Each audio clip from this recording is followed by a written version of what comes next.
ગરમી અંગે હવામાન નિષ્ણાંત અંબાલાલ પટેલે આગાહી કરી। રાજ્યમાં 15 માર્ચ પછી ગરમીનો પ્રકોપ ઘટશે। ઉત્તર ગુજરાત, પૂર્વ ગુજરાતમાં ગરમીનો પારો 36 ડિગ્રી રહેશે।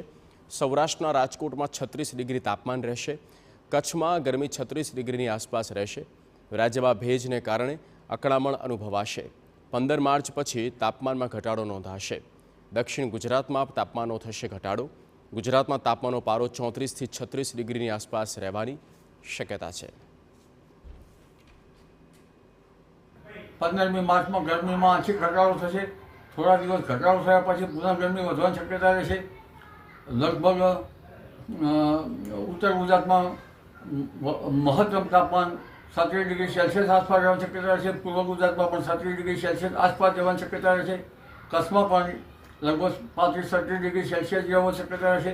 કચ્છમાં પવનનો જોર વધારે છે। રાજકોટના ભાગોમાં પણ લગભગ 35-36 ડિગ્રી સેલ્સિયસ આસપાસ રહેવાની શક્યતા રહેશે।